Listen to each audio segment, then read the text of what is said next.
Kane Bugeja with Capsule. I'm here with the lovely Jessica DiCicco. Get that right this time. My name is hard to pronounce, yeah. First recording as well. We haven't done this before at all. You're doing great. Thanks, you too. Thanks.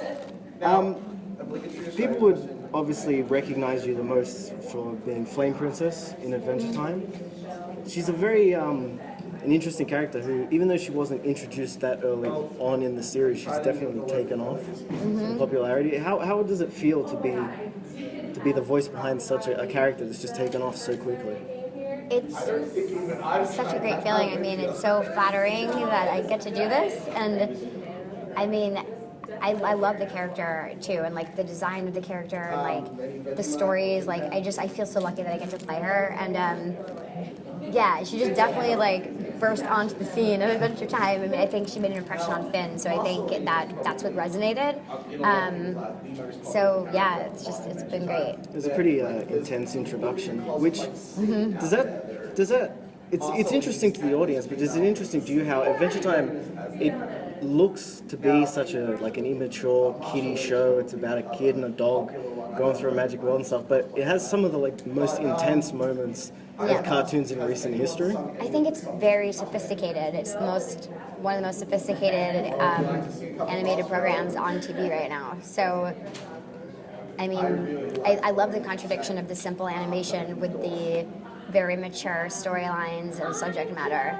I love that contradiction. Especially in some of the new episodes, talking about how Flame Princess was a big character. She started to get her own episodes. There's a lot of episodes that focus her as the main character and not just Finn. Does that put any extra pressure on you when you have to play the you know, I like to, obviously, it's important to you know, do this character justice and like the storyline and, you know, whatever it is that's happening in the episode.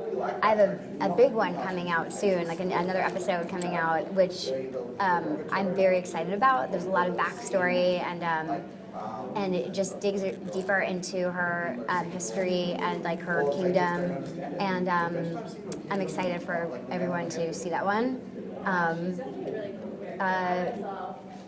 Yeah, I mean, I just try to do the best I can every episode that I do.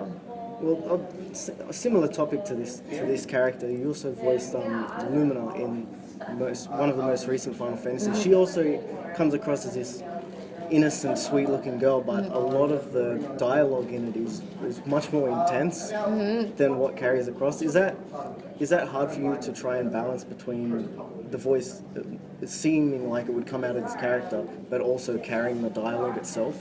I love that. I love the contradiction. So I mean, it's a fun challenge for me as an actress to do that, and I like to play characters that have many layers.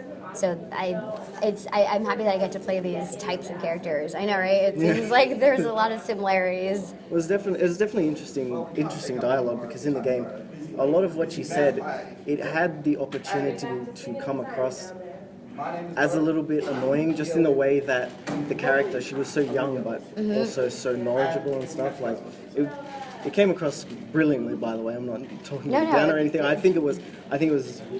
thought it was very interesting how well the dialogue came across. I think that I can definitely see how the character would be like a little antagonizing, because that was her purpose. Yeah.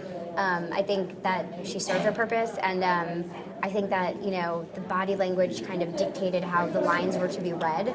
So, you know, because I did it was ADR, so it's already animated, and then I just go do the voice to that pre-existing animation. So, yeah, I think it kind of just naturally fell into place into the way it ended up being, but it was a natural thing. But yeah, I can see her being maybe a little bit antagonizing, but it all kind of had its purpose.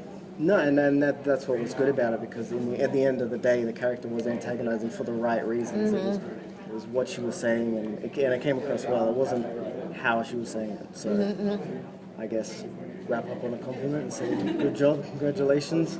Everyone Thanks. Have you beat the game? Have you played? I did finish it. Nice, good work. It took a while. That's like, yeah, I mean, I met somebody today who beat it in 55 hours. Wow, I think I might have taken a bit longer, but it definitely kind of wrapped up, and a lot of it kind of fell into place and it answered, and you kind of look back at the game and you're like, hey, you can understand how it all started and how it all ended. So, all right then, thank you. Sorry. Yeah, thanks for having me. That's all right. Look forward to the new episode focusing on Flame Princess, and keep watching and finish Final Fantasy. It's a good game. It's a good game.